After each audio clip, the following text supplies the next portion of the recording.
Hey fam, what's going on? This is Jessica Pickens. Welcome to Pickens Realities, our Blended Family Truths podcast. Hi guys, welcome back to episode 3 of Pickens Realities, our Blended Family Truths. Today we have a special guest, my mother. Wait, which one? Oh, sorry. I'm not the special guest. I'm the host. But Right. this happens in real life all the time, though. For real. It does. And so the juicy of the juicies. What? Juicy mint twins. No, I can't. Let me chill out. All right. Coming back to you guys again. I am Jayla, the eldest daughter. I'm Jessica. I am the host, the mom, the wife. I think that, they're Philanthropist, public speaker. Philanthropist, we gonna get there. We not there yet, but we gonna get there. Hi, I'm Jeri. Oh, you looking on this one? Hi, I'm here. Jeri. Baby mama. No, come on, the ex-wife. We ain't I'm twins. the ex-wife. I said 12. We are not. I said 12. I thought you said twins. No, we are not. Yeah, he got 18 2 now, right? Ooh. That's not a camera. There is a thing. I mean, we'll get into that. We've talked about that. There is a thing. There is a thing. He over there cringing, y'all. He over there like, oh, God, why did I agree to this? Right. Woo. So, and it's on camera. What? Today's episode, as you can tell, involves the amazing up and down, good, bad, ugly, cute relationship between mom and mom. And before we talked about the fact that we call both moms mom, so I don't know how I'm going to be able to mom it today. Mom. But we can tell by who you're looking at, but, it's Mom. okay to say mom and mom.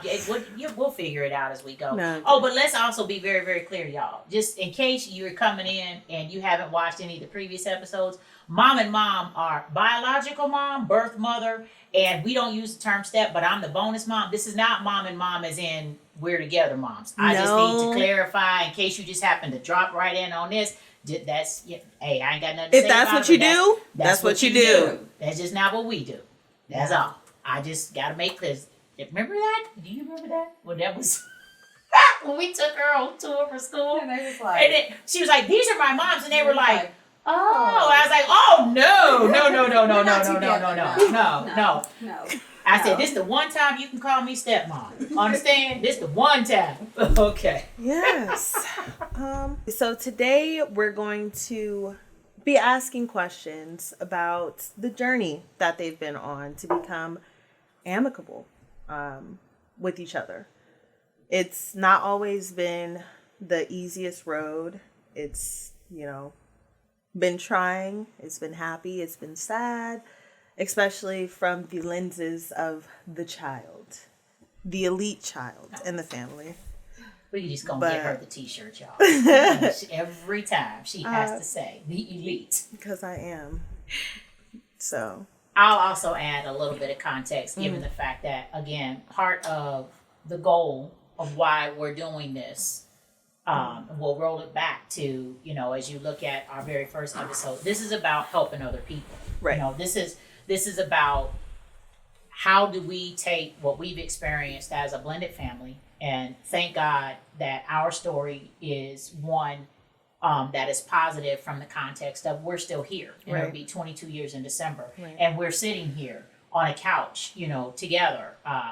Current wife, ex-wife, mom and mom, and we love you. We're family. We're friends. We're family. And no, it hasn't always been easy, but the whole point here is to get into conversations of why co-parenting and figuring out your blended family situation is important. The basic foundation being that your kids' lives can depend on it. Yeah, literally, spiritually, physically, mentally, they can depend.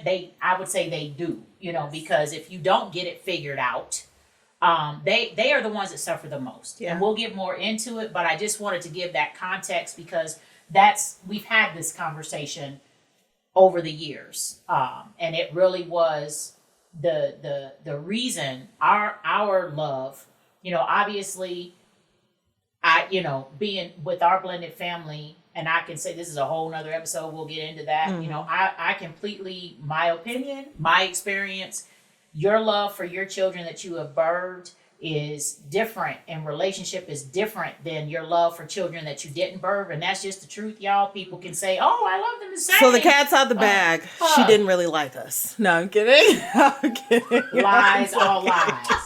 Girl, I'm trying to use appropriate language. Like, Yeah, no. My, and really, I was talking about from Jeri's perspective, more of, I could only. We've talked about this. I don't want to. I don't even know what your questions are. We don't even know. I really don't. Yes, so that's what I was gonna say. So anyway, the point here being, I'm trying to give context for the audience that we want this to be an example and a testimony so that other people can understand. Figure it out, man, for the sake of your kids. And let's see what you got for us. Well, let's Marche, see what you got behave. for us. I had to no. write Can I these say questions. something? Absolutely, Yeah. absolutely. I'm just trying to figure out why I'm not up here on this wall. Actually, you are. You on the wall coming in the front. You Am I? are. You are, yeah. From I'm when like, we you were are in on the wall. Tennessee. You on the wall. You in the digital frame. You all on the wall. to be loved. Right. I'm a part of this family. Right. I'm like, well, she was Martin. But Don't take it out. sorry. Keep it all the way in there. Keep it in. Keep it in. How was your relationship with my dad when, in finding out that he was involved with and marrying or getting ready to marry Mom Jessica? I didn't know until I knew. Right. Tyrone and I had a bitter divorce and a horrible custody. So in that, because Tyrone and I had gotten married so young, we were young and dumb, and we were good best friends, but horrible husband and wife. And because of that, we were both very hot-headed and very temperamental. So instead of being able to address our issues, we fought, whether it be me or whether it be him. We fought about everything. We couldn't come to a clear understanding on anything. And it was a lot of things because of that transpired in our marriage that just bled over into our divorce and custody. So then when Jessica came in the picture, I actually didn't know about Jessica until one day we went to court and Jessica shows up. And I was sitting there and I just, in my heart, in my gut, I knew that she was there for Tyrone. And that literally sent me into a place. And at that point, I became bitter. Not so much that he was with someone else, but because she was there, and it was just the fact that someone else now was involved. Mm. And it just, I was already broken, and I was a mess, emotionally, mentally, and that just, it literally broke me at that point. So he and I's relationship, I think I would say things just because I knew it would get under his skin. Mm. But then I also think he would do things because he knew it would get under my skin. We were still doing that tit for tat, even after divorce and custody. Mm-hmm. We were still doing that to a degree. And because we were still young. Yeah. We didn't know how to handle our emotions.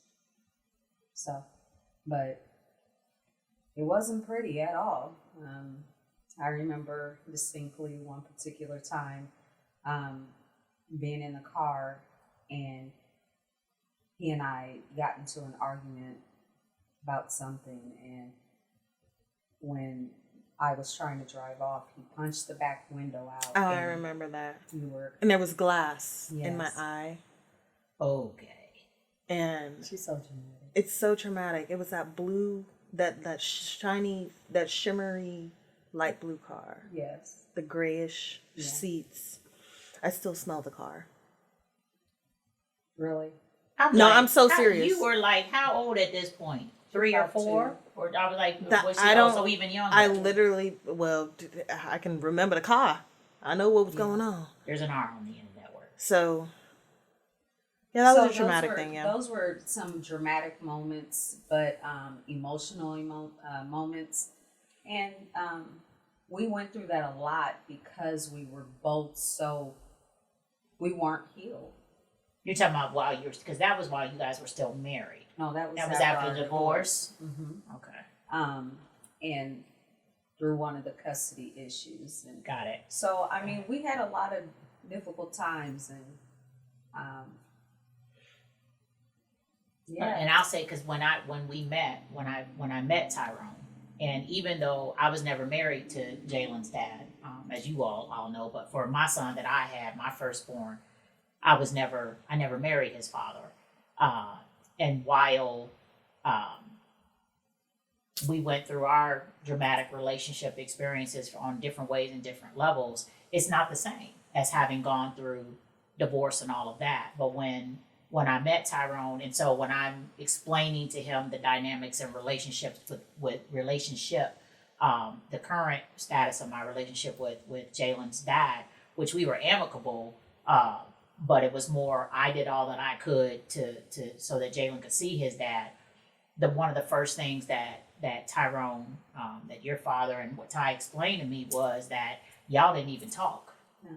And I was like, huh? And he was like, no. He was like, we exchange kids. She gets visitation every other weekend. We exchange kids in front of the courthouse. And I said, exchange kids in front of the courthouse? And he was like, yeah.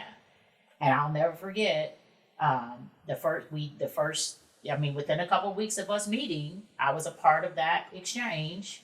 And my mind was kind of blown, because it hurt my heart, to be quite honest. It hurt my heart for you all, that you all had to endure. And I'll never forget, because he said, they don't know. They only go with their clothes. They got everything. So you guys literally peeled your jackets off and left the jackets on that you had on in the car with us.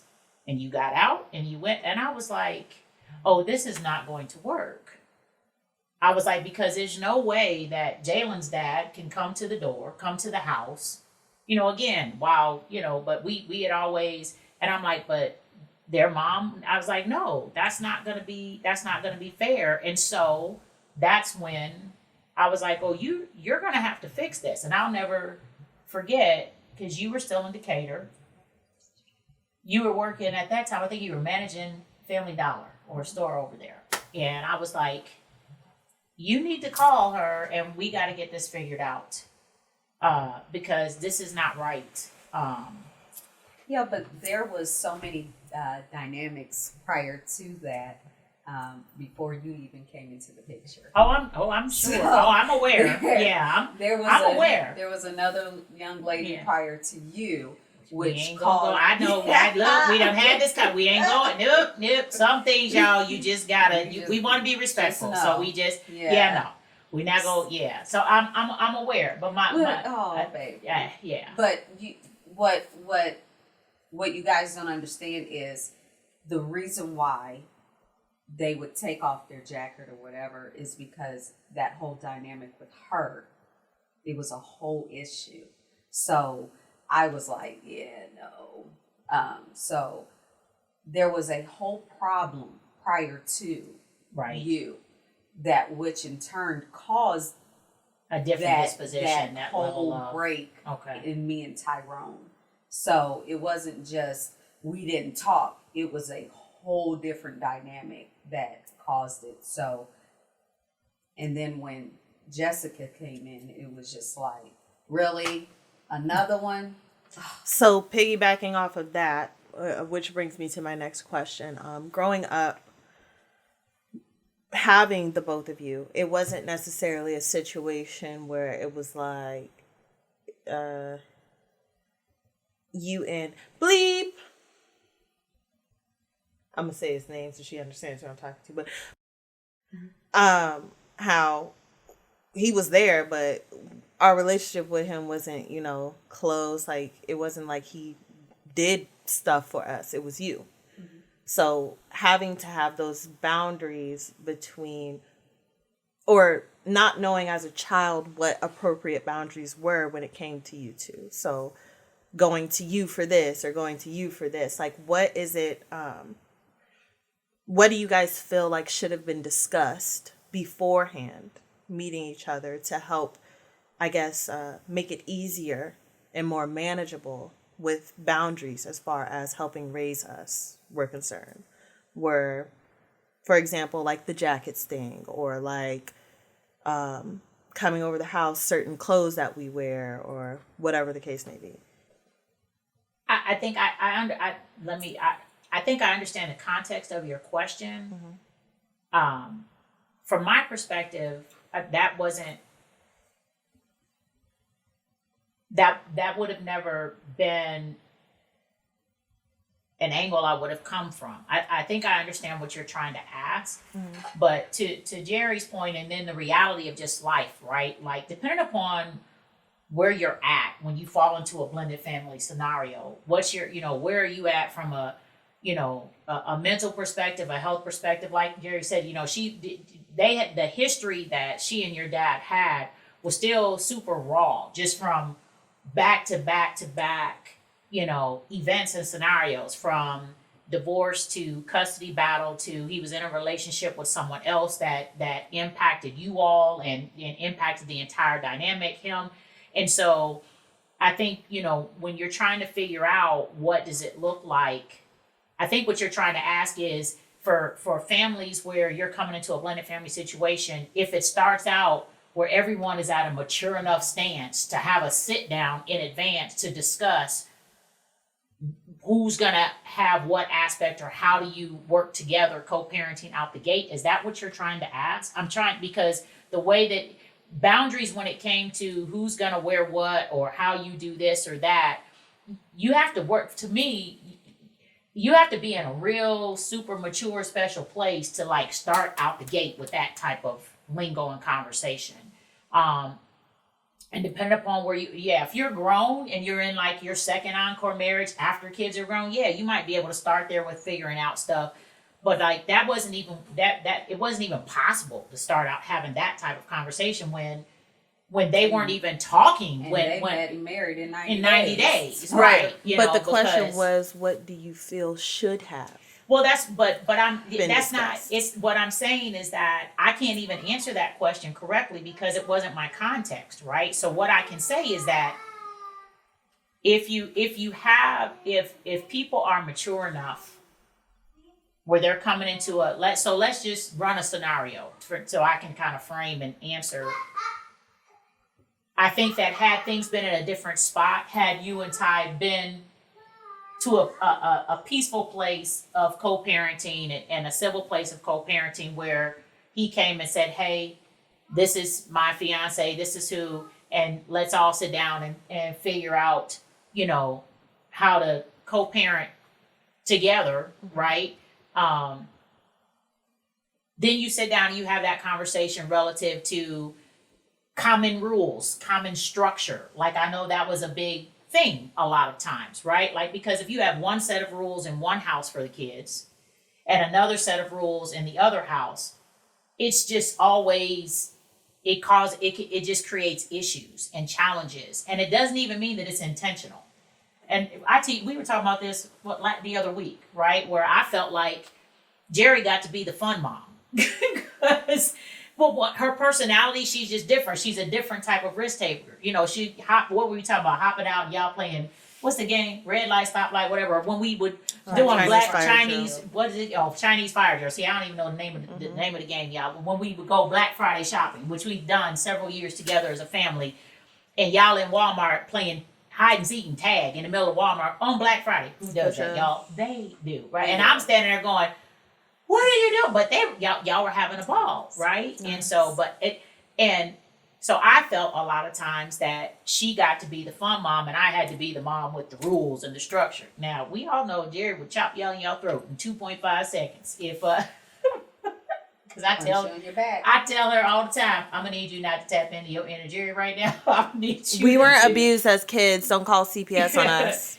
So, but, so I think that if you have a situation where people are mature enough out the gate to sit down and talk through, hey, this is our situation. How do we create an environment and relationship, an extended family relationship where there's some common ground rules or at least good communication. Okay, so what happened?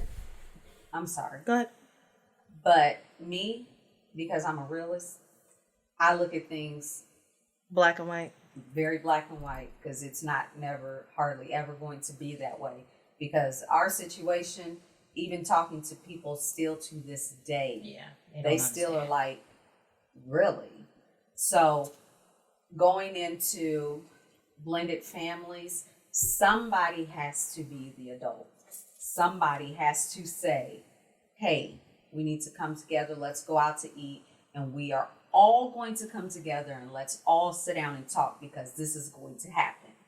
So that, I feel like that's what That kind of happened my later. question kind of was, from the aspect of like, okay, for What example, should happen right? as For far example, as with me recommending other and people. my previous situation, right? And how, you know, the guy's child's mom, you know, was lackluster, right? And wasn't in a space mentally to basically like sit down and have conversations. Like, how would you tell in your someone to relationship, go out I was about like, what are we talking about? Oh, No, it's someone you dated. Right, I got you. right, Exactly. dating, but Word, yeah. regardless, if Yeah, you do correct. have, you know, that other party that's like, you know, It takes willing people. I mean, and again, it's not like we both had to make a decision at Right. multiple times over at different points Right. in status of the familial relationship to keep working at it, because it's sensitive, it's emotional. You know, I'll never forget, I was at work one day and this was, because Eric didn't want to play football first, but you know, Dom was football all out the gate. So immediately when I met your dad, because Jalen was already in football, we got Dom in football. And now, you know, once Ty and I were together and he had help, right? And so it was a bit different when he was, you know, you all with him and he was a single dad with you all. But now that there's two people that could rotate schedules and all of this, and we got Dom in football with Jalen.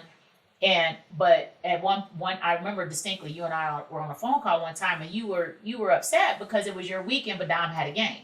I don't know if you recall this. He had a game, and there was some not nice conversations where I got, you know, I caught an earful where she was, kind of reading me from her, but I understand, because she was like, this is my weekend. And that was one of those conversations where it wasn't calm at first, but we got there where I was like, but this is not about you, him, or I. This is about the kids, and kids are supposed to be able to be kids.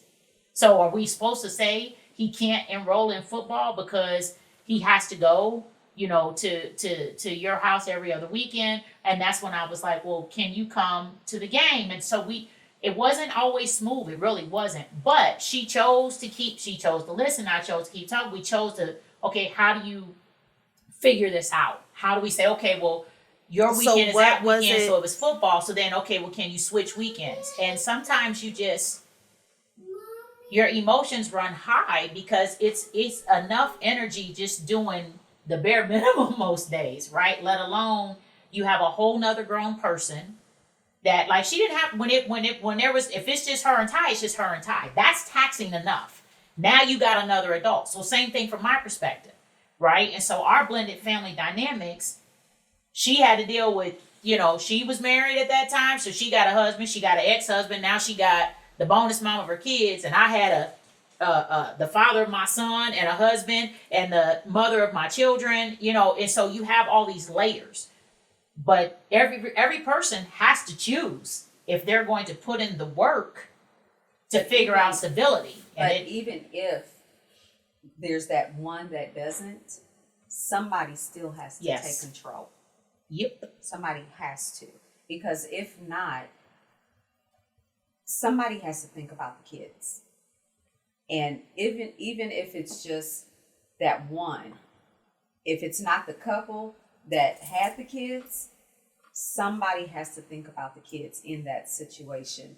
And if that one person out of the group wants to stay, quote unquote, ignorant, then, hey, you have to still move on and you still have to do what's best for those kids.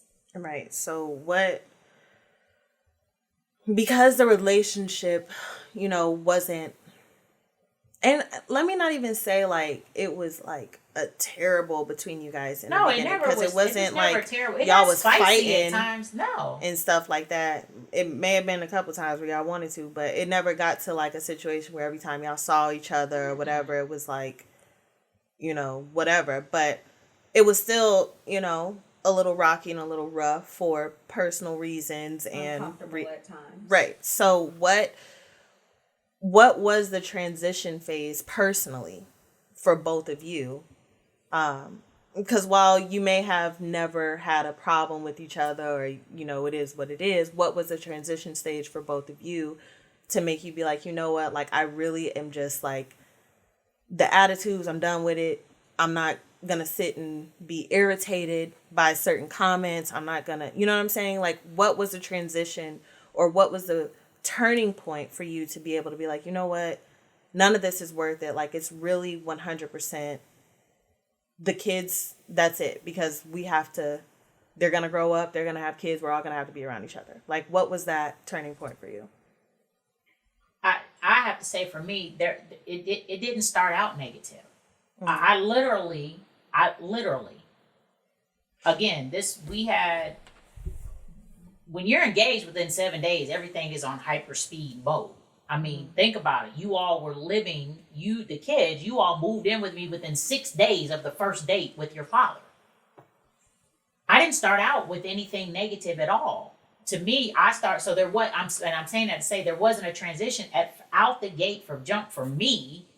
It was, and I was telling you, y'all don't know on camera, Ty is sitting over there, so I keep looking over there going, but I literally said to your dad, oh no, because it's not like I could just pick up the phone. Hey, hi, Jeri. This is nice to meet you. And I was like, no. You need to call and you need to you're going to have to put it. So he had to do the front work to start putting things in motion, to start figure out whatever was going on. He had to start moving towards repairing it. And so I pushed him to start moving that ball down the field. Out the gate immediately, I literally had a very, very close dear friend of mine tell me, she was like, you did, because I don't know if you, like, immediately I told your mom, y'all want to come over here for Christmas dinner? We went from, they were not talking to, I immediately was like, because I couldn't imagine, I was a mom already. And so I just positioned, I put myself in her shoes from the perspective of, I would try to imagine whenever I would get irritated and emotional. And we talked about this too, standing there face to face, where I said, at one point she said to me, you have no idea how it feels to have another woman basically raising your kids. You spend more time with my kids than I do. And that was further down the road, but from the gate, that was it hurt my heart. So I didn't start out from a negative place. For me, it was more, how do I deal with the emotional highs and lows, and how did I not allow my flesh to be like, you know what? I had nothing to do with whatever. Okay, y'all want to act crazy and y'all being her and Ty. I had no negative, nothing, because there's always two sides to every story. Always. Three. You Your know, side, the other party's side, and the truth, and which is usually in the middle, right? And so it wasn't a pivot for me. I think that question is better served for your mom. For me, out the gate, I was determined to be exactly who Jeri was talking about. I was determined that because apparently these two, wherever they wasn't the ones that was trying to figure out how to co-parent because they weren't even talking. So to me, it was my job to go, yo, time out. This is about the kids. These babies are y'all. They're the ones that are being hurt. This is crazy because as much as I did not, let me choose my words carefully here. As much as there's not like there was regular involvement with my son's father in his life. Okay, the man's wasn't there. No, I'm not kidding, but I am not. Stop! Don't do that. I'm Love not gonna you. do that. Don't do that. But I was determined not to use that against him or not allow that to, I would still know, because I grew up without my father and because of the pain and the trauma and the things, the hurt that it caused me and the insecurities and all of the things that one of the major root causes all led back to my father not being in my life. And that was his choice. I was doing everything that I could to not allow that to be the case for my son. And then I just took that same scenario and flipped it with imagining what it was doing to you all to not have your mom in your life as much as you could, in spite of how the divorce went, in spite of your dad had custody, in spite of all of those things. And so to me, it was my job to go, yo, this is not okay. This is not healthy. And I was not going to allow, I felt like you all would resent me and it would turn into my fault if Jalen's dad could come to the house and interact. And he didn't even live close, it ain't like he could just, come be there in 30 minutes and your mom couldn't. So it was not an okay thing for me to have that imbalance, that one other parent could be on the set and the other one couldn't. I was like, yeah, no, that's not going to work. So for me, it was never a place of transition or pivot. It was always having to be mature, having to control my emotions, having to understand the best that I could, put myself in her shoes. And even when she was at the height of her emotions, not do my best to not get offended and take it personal and make me shut down. Does that make sense? That was a choice. So I had to keep you all center of mind and be a big girl, put my big girl panties on. And as much as it would piss me off or I would get upset or just be exhausted, because this stuff is exhausting, y'all. I mean, it's life.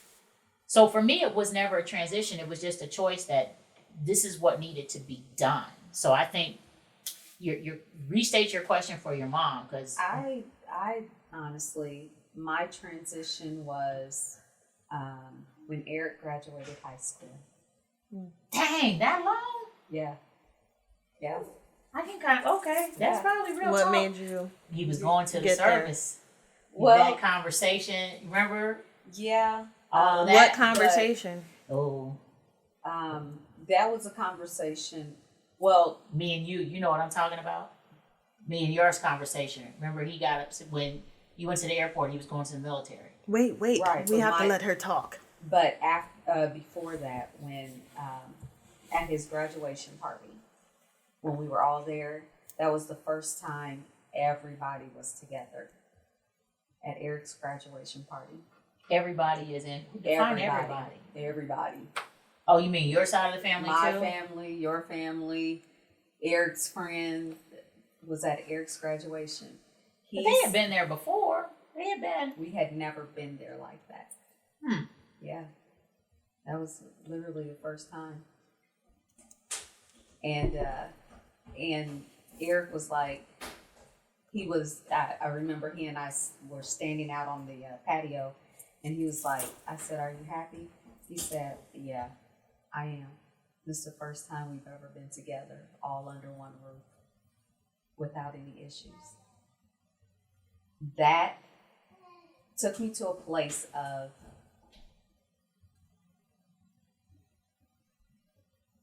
sorrow, because I saw right then how my my hurt was hurting him and hurting you all. And that was my decision right then. I said, I will be here for you no matter what. And I made it a point after that. He told me about the service and we had all that big talk, but I then began, I think I really started delving in, talking to you guys about what was going on, how you guys were feeling about things. I mean, I heard different things throughout the years and how you felt about things. We had to have a sit down with Jayla because she wanted me in the house with Tyrone and not Jessica, and it was like, yeah, no, that's never gonna happen again in life. But And I feel like y'all set me up. really, Yes. No.